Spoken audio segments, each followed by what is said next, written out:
नमस्कार दोस्तों, मैं मनीष आपका स्वागत करता हूं आपके अपने YouTube चैनल महात्मा क्लासेज में।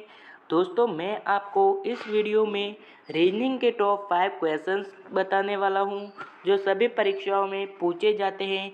आप कौन सा भी गवर्नमेंट एग्ज़ाम दोगे तो उसमें ऐसे प्रश्न अवश्य देखने को मिलेंगे, और मैं इन प्रश्नों को सॉल्व करने की एकदम आसान ट्रिक बताऊंगा, जिससे आप एग्ज़ाम में आसानी तरीके से प्रश्नों को सॉल्व कर पाओगे।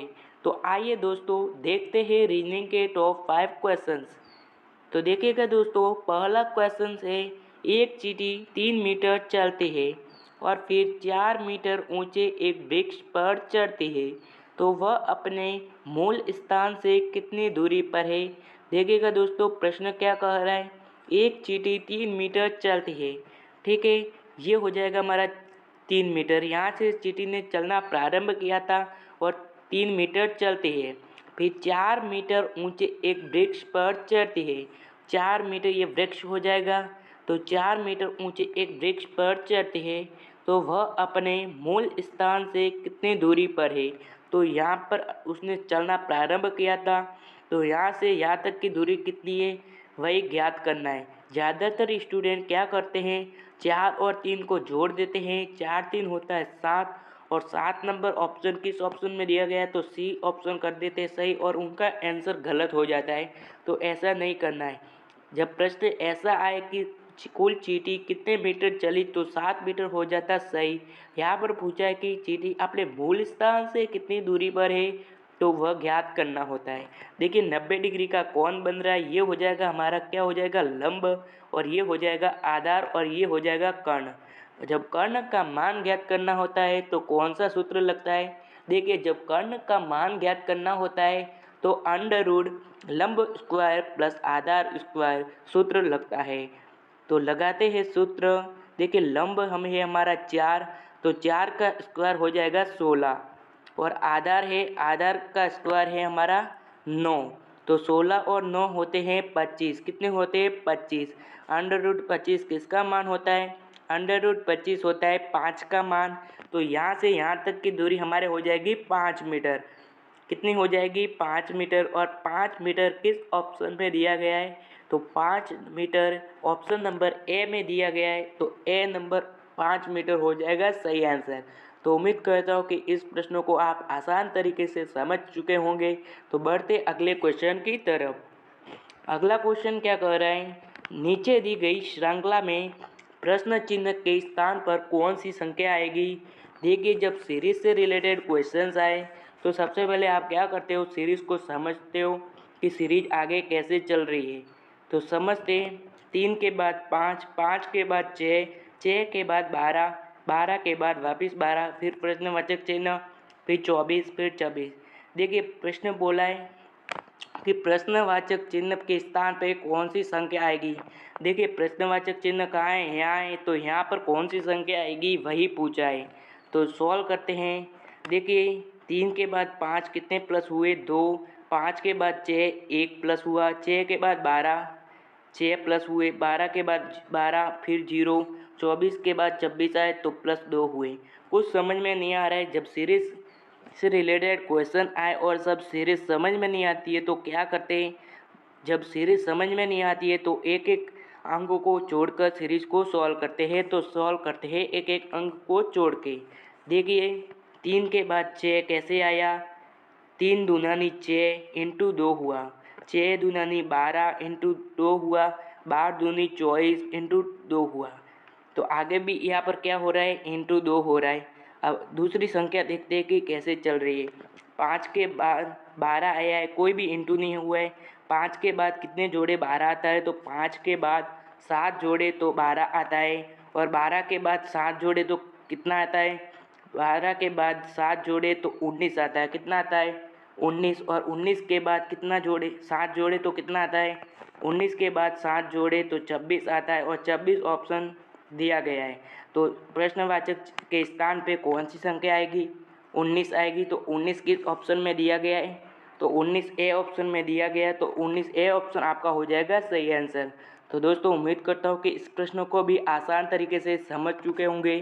तो आप बढ़ते हैं अगले क्वेश्चन की तरफ। अगला क्वेश्चन क्या है, देखिए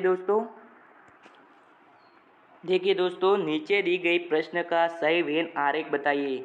ये वेन डायग्राम से रिलेटेड क्वेश्चन है। जब भी वेन डायग्राम से रिलेटेड क्वेश्चंस आए तो क्या करते हैं, जो प्रश्न दिया है उसको समझते कि उनमें आपस में कैसा संबंध है और किन प्रकार का संबंध है।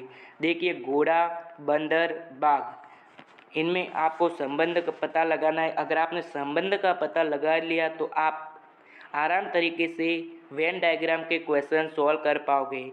देखिए, घोड़ा क्या है, एक प्रकार का जानवर है, ठीक है। बंदर भी एक प्रकार का जानवर है और बाघ भी एक प्रकार का जानवर है, और तीनों में आपस में कोई भी संबंध नहीं है। घोड़ा एक प्रकार का जानवर है, उसी प्रकार बंदर भी एक प्रकार का जानवर है और बाघ भी एक प्रकार का जानवर है। तो ऐसे सर्कल बनेंगे। तो ऐसे सर्कल, इस प्रकार का आरेख किस ऑप्शन में दिया गया है, तो देखिए इस प्रकार का आरेख बी ऑप्शन में दिया गया है। तो बी नंबर ऑप्शन आपका हो जाएगा सही आंसर। तो उम्मीद करता हूँ कि इस प्रश्न को भी आप आसान तरीके से समझ चुके होंगे। तो बढ़ते अगले क्वेश्चन की तरफ।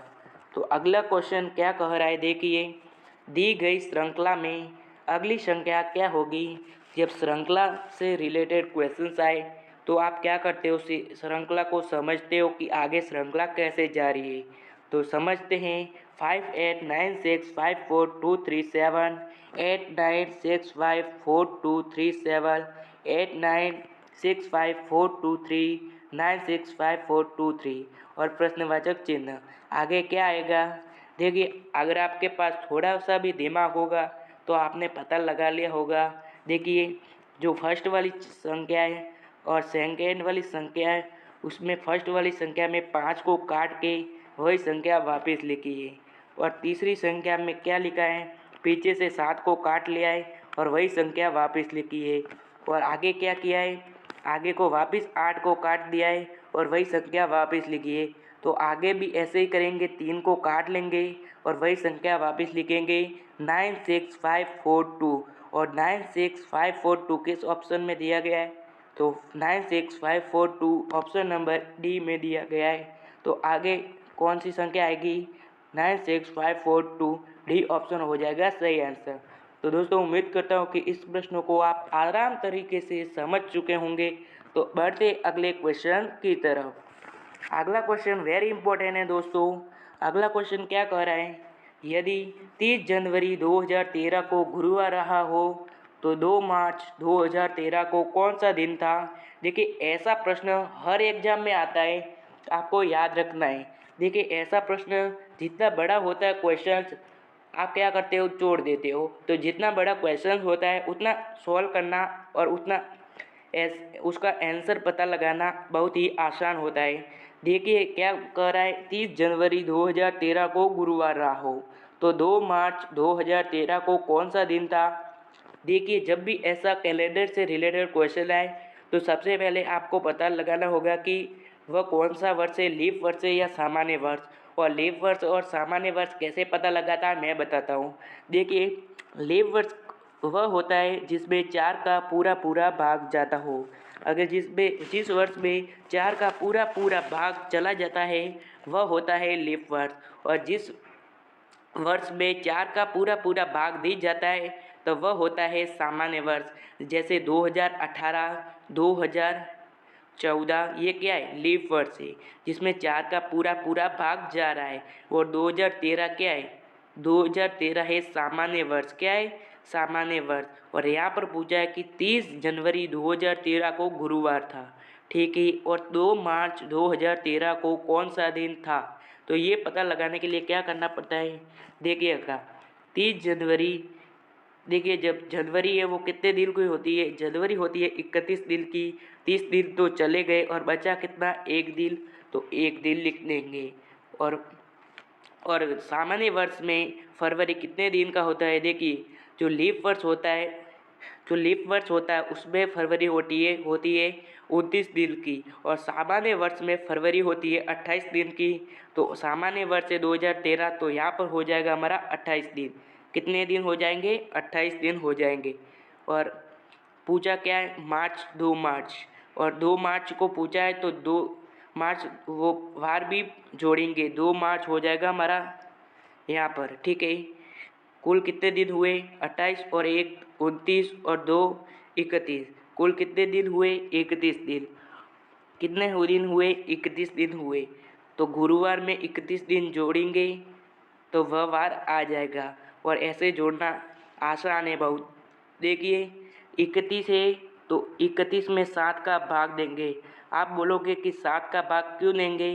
देखिए सप्ताह में 7 दिन होते हैं इसीलिए 7 का भाग देंगे, ठीक है ना। सप्ताह में 7 दिन होते हैं इसीलिए 7 का भाग देंगे 31 में।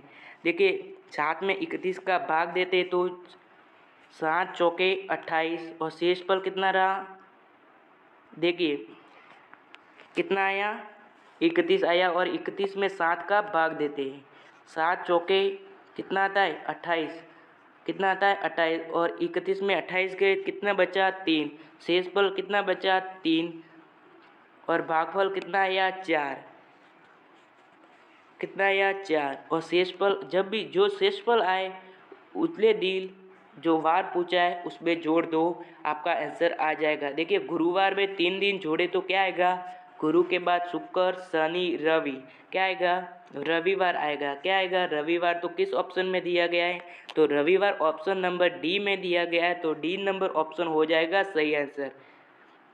देखो जब ऐसा प्रश्न आए जिसमें 7 का आप भाग लगाओ और शेषफल में हमेशा 0 बचे, देखिए शेषफल में 0 आए तो आपको ये बात याद रखना है, जब शेषफल में 0 आए तो वही वार होगा। क्या वार होगा, अगर हमारा शेषफल यहाँ पर 0 आता तो गुरुवार है तो यहाँ पर भी गुरुवार ही आता और गुरुवार ही आपका सही आंसर होता। और यहाँ पर हमारे शेषफल बचा, कितना बचा है, यहाँ पर हमारे शेषफल बचा 3 और 3 को गुरुवार में जोड़ देंगे तो गुरुवार के बाद क्या आएगा शुक्र शनि रवि, 3 दिन जोड़ेंगे तो रविवार आ जाएगा और रविवार ऑप्शन नंबर डी हो जाएगा हमारा सही आंसर। तो दोस्तों ये सब प्रश्न आपको अच्छे लगे हैं तो वीडियो को एक लाइक और चैनल को सब्सक्राइब जरूर करें। तो दोस्तों आज की क्लास यहीं समाप्त करते हैं और मिलते हैं नए वीडियो के साथ, तब तक के लिए धन्यवाद।